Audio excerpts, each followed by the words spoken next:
pekan, bulan, bahkan tahun.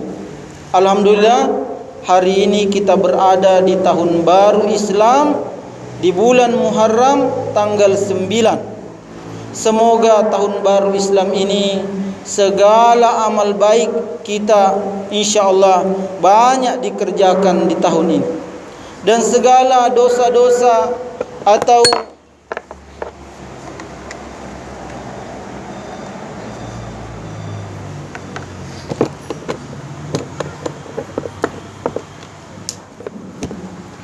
segala dosa yang dulu pernah kita kerjakan ditobatkan kepada Allah Subhanahu wa taala, dan hal-hal yang buruk yang jelek ditinggalkan.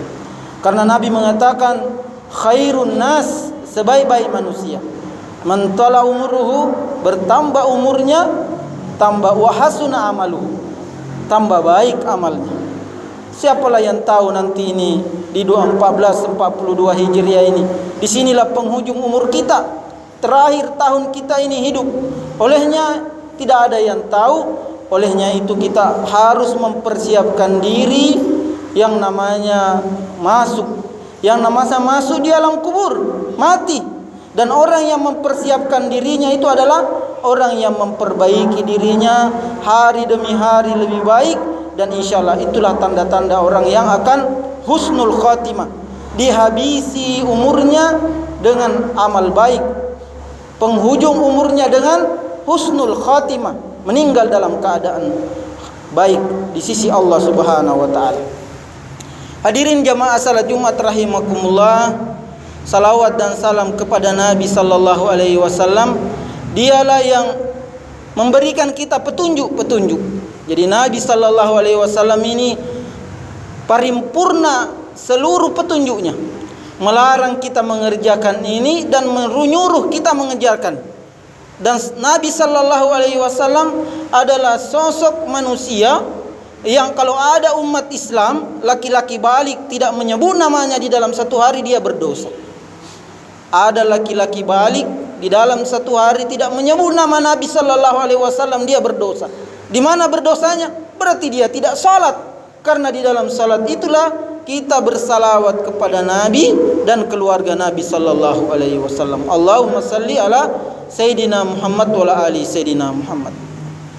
Hadirin jamaah salat Jumat rahimakumullah, karena berkaitan ini tanggal tahun baru Islam, ada ayat di dalam Al-Quran yang menjadi dasar, yang menjadi tema kami di dalam ceramah, yaitu firman Allah Subhanahu wa taala, a'udzubillahi minasyaitonir rajim, ya ayyuhalladzina amanu taqullaha wal tanzur nafsum ma qaddamat ligad wattaqullaha innallaha khabirum bima ta'malun.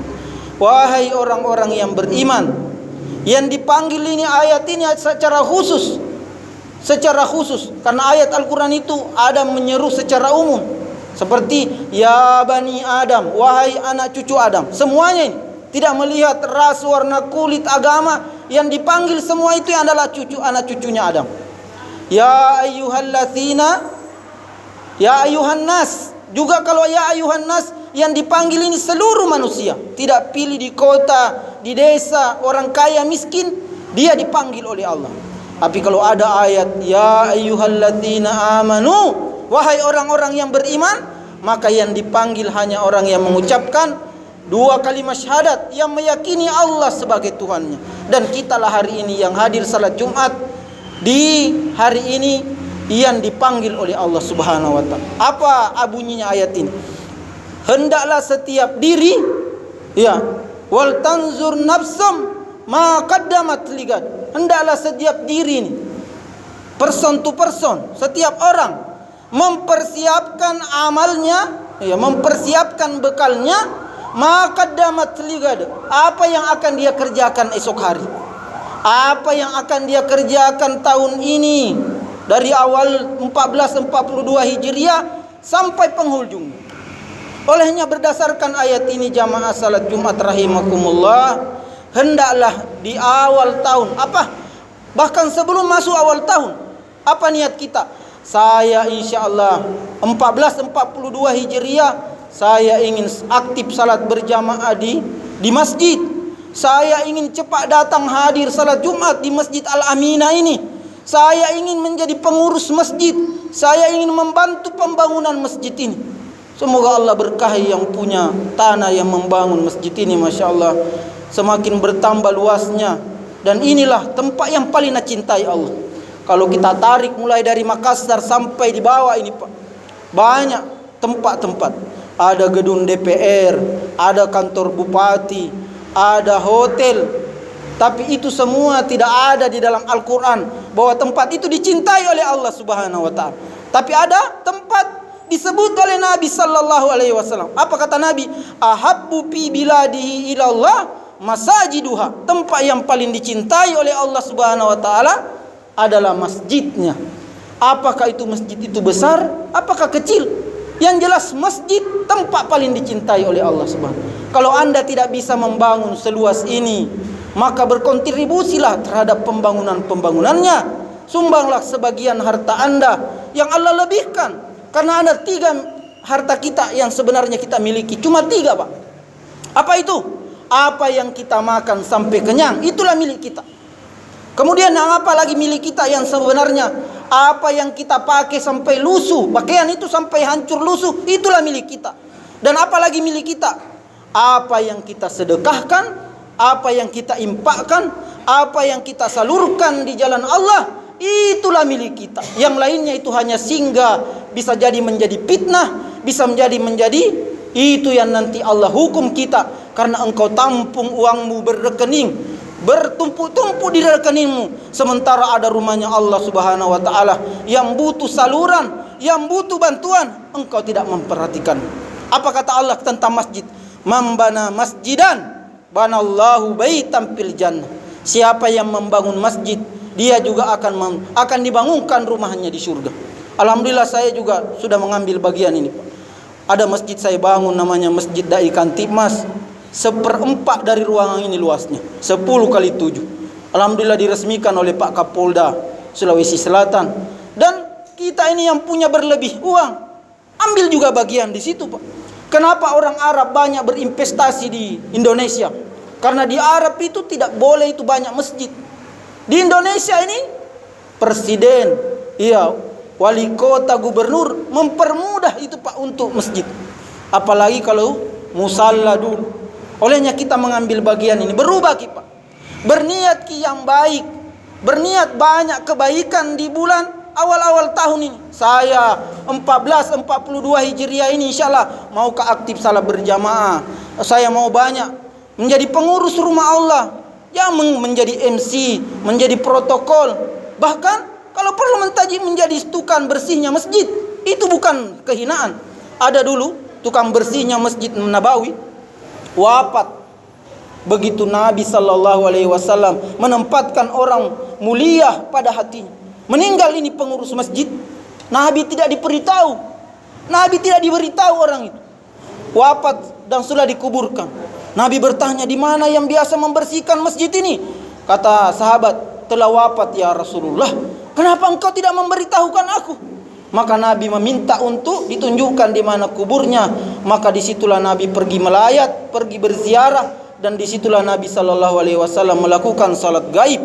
Salat gaib hampir sama dengan salat mayat, cuma perbedaannya tidak ada mayatnya di depan, dan itulah yang dilakukan oleh Nabi sallallahu alaihi wasallam. Begitu tingginya kedudukannya pengurus masjid. Ada orang bangga jadi pengurus partai politik, pengurus organisasi, bangga dia, saya ini ada kartu anggota. Tapi tidak dia tahu bahwa ada mengurus yang lebih baik. Apa itu? Mengurus rumah Allah Subhanahu wa ta'ala.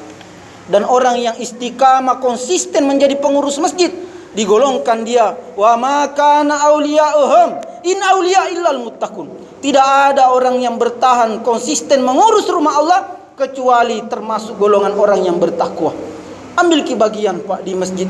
Kalau ada masjid di dekat rumah tak, kasih di situ pengurus. Apakah tukang antar undangan, MC? Karena kenapa? Itulah organisasi paling baik. Karena kita mengurus apa yang diurus. Rumahnya Allah Subhanahu wa ta'ala. Jangan bermasa bodoh. Apalagi ini bertambah umur kita, tambah dekat kita kepada kuburan. Adalah ulama mengatakan kalau sudah putih rambut kita itu, maka kelak juga akan ada pakaian putih akan menutup badan kita. Itu adalah alamat. Kalau sudah rabun penglihatan ini, maka Allah sudah memberikan kita surat bahwa kau nanti akan meninggalkan dunia ini. Kalau sudah rapuh tulang-tulangmu, akan juga itu sudah pesan bahwa kau juga tidak akan sanggup lagi berdiri di dunia ini. Inilah yang mesti kita perbaiki di 1442 Hijriah. Karena kalau niat kita baik, maka mudah kita kerjakan kebaikan itu. Apa kata Allah di dalam Al-Quran? Iya'lamillahu fi qulubikum khaira yu'tikum khaira.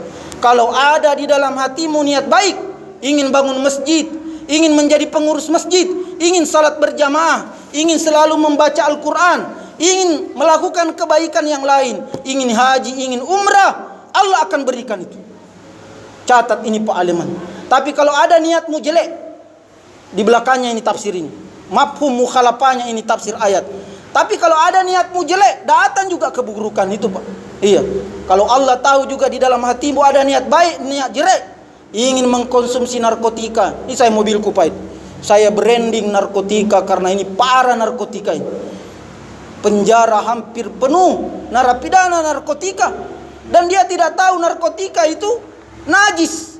Disebut di dalam Al-Quran, man syaribal khamra, siapa yang mengkonsumsi narkotika. Narkotika ini Pak ada 3 jenis. Ada bentuk gas. Apa itu yang bentuk gas? Itulah yang banyak dikonsumsi anak muda sekarang dan banyak memasukkan penjara, namanya sabu-sabu. Ini narkotika. Man syaribal khamra, siapa yang mengkonsumsi narkotika, summa sukira, dan itu bentuk gas, bentuk cair yang mana narkotika, alkohol, minuman keras, apapun judulnya, apakah topi miring, apakah bintang, apakah gunners, apakah balok, itulah semua namanya najis di dalam Al-Quran. Demi Allah, saya Pak diamanai negara sebagai mubaliknya ini barang. Saya melihat orang baku bunuh kalau dia sudah mabuk. Iya. 1 gelas cari teman, 5 gelas cari lawan. Itu tonji temannya duduk sebentar baku tikam di situ. Sungguh ini buruk ini barang. Makanya disebut di dalam Al-Quran najis. Ya, rijasun di dalam Al-Quran. Min amali syaitan, dan perbuatan syaitan. Jadi anak muda jangan konsumsi barang. Lemparkan di tempat sampah barang itu. Najis Pak ini. Kukira tai ayam itu najis. Lebih buruk dari tai ayam itu minuman keras, narkotika. Kalau tai ayam kau cuci dengan ini air, dia akan bersih. Kalau dia sudah hilang bau dan warna. Tapi minuman keras kata Nabi, man syaribal khamra summa sukira, dan narkotika, lam tuqbalu salatuhu arba'ina sabah.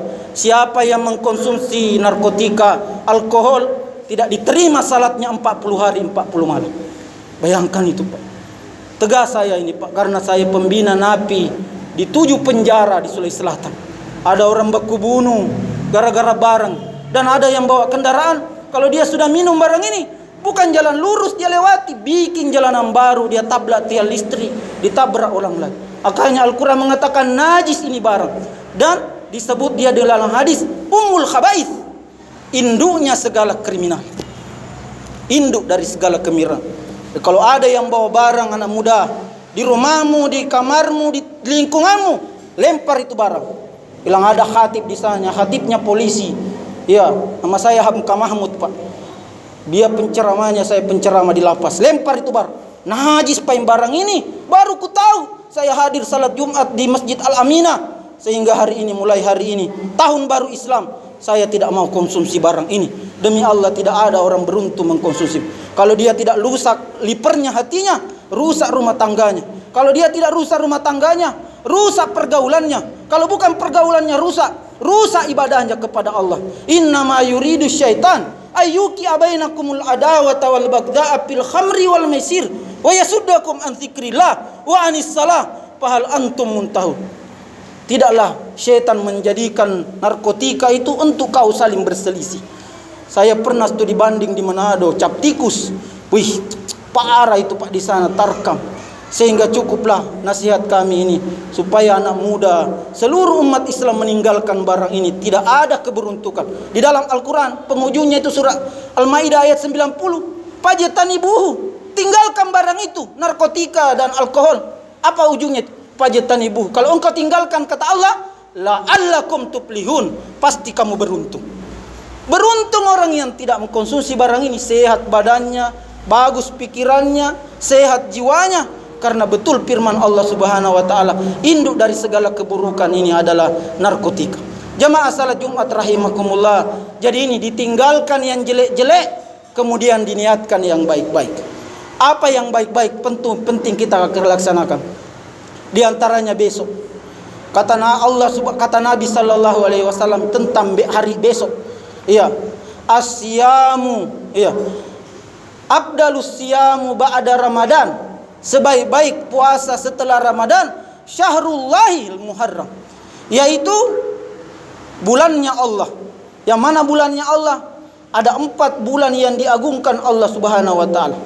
Inna iddatash syuhuri 'indallahi atsna asyara fi kitabillah. Sesungguhnya hitungan bulan di sisi Allah ada 12. Jadi kalau ada yang bertanya, kenapa tidak 10 itu hitungan bulan? Kenapa tidak hitungan 15? Allah yang telah menetapkan jumlah bulan itu ada 12. Ini ayatnya. Asna asyara fi kitabillah wa arba'a hurum. Ada 4 yang mulia di sisi Allah Subhanahu wa taala, yaitu 3 berdempetan dan 1 berpisah. 3 berdempetan itu adalah Zulqa'dah, Zulhijjah, dan hari ini, bulan ini adalah bulan Muharram. Besok adalah hari mulia. Apa mulianya besok? Suatu ketika Nabi sallallahu alaihi wasallam dari Mekah ke Madinah. Ketika sampai di Madinah, dijumpai Nabi sallallahu alaihi wasallam orang Yahudi berpuasa. Kenapa dia berpuasa itu? Kata sahabat, dia berpuasa ya Rasulullah karena hari ini dia mengingat Nabi Musa selamat dari kejaran Fir'aun. Apa kata Nabi sallallahu? Nahnu ahaqqu bi Musa. Saya ini umat Islam lebih berhak merayakan keselamatannya Nabi Musa. Maka Nabi mengatakan, saya akan berpuasa. Jadi kalau saya hidup tahun depan, kata Nabi sallallahu, saya akan puasa di tanggal 9 Muharram. Jadi Nabi sallallahu alaihi wasallam memberikan kita petunjuk, hari ini sudah boleh orang berpuasa. Dan puasa sunnah boleh niatnya tidak bermalam. Kalau pagi-pagi belum pakai makan sebelum subuh, sesudah subuh tidak ada minuman masuk di dalam mulut kita. Kemudian kita tahu, hari ini hari Asyura. Hari ini adalah hari Senin atau hari Kamis, saya puasa sunnah boleh. Yang harus bermalam niatnya adalah puasa wajib, qada dan puasa Ramadan. Olehnya ini besok ambil bagian ini. Apa kata Nabi keutamaannya besok ini? Asyamu yaumil Asyura, puasa Asyura, inni ahtasibu yukaffiru sanat. Sesungguhnya saya berharap dosaku diampuni 1 tahun yang lalu. Oleh ulama menjelaskan, siapa yang berpuasa pada hari Asyura, diampuni dosanya 1 tahun yang lalu. Ambillah bagian ini. Tidak ada orang berpuasa itu Pak mati, kecuali sehat. Kata Nabi sallallahu alaihi wasallam, siyamu tasihu, puasalah kalian supaya sehat. Dan ini diamalkan oleh dokter. Kalau ada orang mau dioperasi lusanya, dia bilang, puasa ki besok lusa dioperasi ki. Ini salah satu tafsir penjelasannya hadis, bahwa puasa itu adalah menyehatkan diri kita. Dan puasa itu ajaibnya Pak, ada makanan halal hari itu, siang. Itu minuman, kalau kita berpuasa tidak haram itu makanan, minuman. Tapi kenapa kita tidak menyentuhnya? Karena kita telah berniat mengosongkan perut kita. Tidak minum meskipun halal, tidak makan meskipun halal, tidak melakukan hubungan istri sekalipun halal. Karena kita persembahkan kepada Allah Subhanahu wa ta'ala. Jadi kalau ada tawarkan ki narkotika, minuman keras, barang-barang haram, apa kita bilang? Saudaraku, yang halal saja di siang hari tidak mau kak minum ki. Yang halal saja di siang hari tidak mau saya makan. Yang halal saja itu kehormatan orang perempuan yang saya tidak mau lakukan. Apalagi itu sudah jelas-jelas haram, saya tidak mau menyentuhnya karena saya sudah suka berpuasa. Barakallahu li wa lakum fil Qur'anul Karim wa nafa'ni minal ayati wa dzikril hakim. Aqulu qawli hadza wa astaghfirullah li wa lakum innahu huwal ghafurur rahim.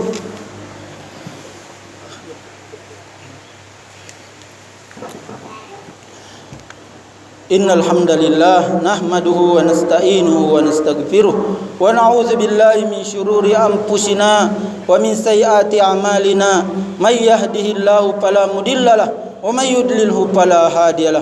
Asyhadu an la ilaha illallah wahdahu la syarikalah, asyhadu anna Muhammadan abduhu wa rasuluh al mab'utsu rahmatan lil alamin. Amma ba'd. Ya ayyuhalladzina amanu taqullaha haqqa tuqatih wa la tamutunna illa wa antum muslimun. Sebagai penutup jamaah salat Jumat rahimakumullah, kuajak kita semua untuk berubah menjadi lebih baik. Tinggalkan yang negatif-negatif, karena datangnya wabah Covid-19 ini nasihat bagi kita. Tidak ada orang hebat sekarang datangnya ini virus corona, tidak ada. Hatta Amerika menjerit-jerit, Cina menangis-menangis, tidak ada orang hebat. Karena sesungguhnya ini adalah nasihat di antara nasihat-nasihat Allah Subhanahu wa taala bahwa kalian akan mati. Olehnya itu persiapkanlah bekal Anda, karena tidak ada bekal yang paling baik menuju akhirat alam kubur kecuali beriman kepada Allah. Dan itu tidak cukup hanya iman, harus beramal saleh. Dan itu tidak cukup hanya amal saleh, harus kita mencintai nasihat siapapun yang menasihati kita. Dan belum itu tidak cukup, harus kita bersabar. 4 komponen ini harus selalu ada di dalam diri kita, sebagaimana di dalam Al-Quran, wal asr, demi masa, innal insana lafi khusr, seluruh manusia rugi, kaya miskin rugi, yang besar maupun yang kecil rugi, wanita laki-laki juga rugi. Yang tidak rugi hanya beriman, illal ladzina amanu, beriman kepada Allah. Tapi itu tidak cukup hanya beriman, karena salat itu harus dilihat oleh mata. Jangan kita berpikir ada orang tinggi kedudukannya tidak hadir salat Jumat, dia bilang guru saya tidak salat Jumat di sini, salat Jumatnya dia terbang, dia di Mekah. Mana masuk akal seperti itu? Kalau Jumat hari ini di Maros, belum pi Jumat orang di tanah suci. Ada tong orang yang dia dibodoh-bodohi, dia tinggi katanya makamnya. Tidak, ibadah kepada Allah itu ada zahir, harus dilihat oleh mata. Apa itu? Salat 5 waktu, minimal keluarga kita yang lihat. Apalagi salat Jumat, apalagi haji dan umrah, harus dilihat fisiknya. Kalau ada orang kata pernah ke Mekah baru tidak ada saksinya, wajib kita tidak percaya, harus ada yang lihat. Karena ibadah kepada Allah ada yang nampak dan ada yang sembunyi-sembunyi. Yang ketiga adalah cintai ki dakwah, suka ki nasihat. Yang ki benci nasihat, apa itu yang ceramah itu bukan sarjana. Kalau kebaikan disampaikan didengar, sekalipun anak-anak kecil, anak tak suruh ki salat, anak tak diterima, karena itu kebaikan. Yang terakhir adalah kita bersabar menjalani hidup. Kita doakan negeri kita ini Pak Maros, Indonesia, Sulawesi Selatan, dan seluruh negeri orang beriman, supaya Allah angkat ini wabah Covid-19. Dan kita doakan seluruh yang hadir salat Jumat ini dijauhi oleh Allah wabah Covid ini. Membunuh ini Pak, ini tidak ditahu, tidak dilihat oleh mata, kecuali Allah lindungi kita. Semoga selamat dari wabah ini. Kita tutup dengan berdoa kepada Allah Subhanahu wa taala sebagaimana rangkaian khutbah Jumat. Sebelumnya kita bersalawat kepada Nabi sallallahu alaihi wasallam sebagaimana diperintahkan di dalam Al-Qur'an. A'udzubillahi minasyaitonir rajim. Innallaha wa malaikatahu yusalluna 'alan nabi ya ayyuhalladzina amanu sallu 'alaihi wa sallimu taslima. Allahumma salli ala sayidina Muhammad wa ala ali sayidina Muhammad kama sallaita ala sayidina Ibrahim wa ala ali sayidina Ibrahim fil alamin innaka Hamidum Majid. Allahumma ighfir lil muslimina wal muslimat wal mu'minina wal mu'minat al ahya'i minhum amwat innaka ujibu da'wat wa ya qadiyal hajat. Rabbana ighfir lana wa li ikhwanina alladzina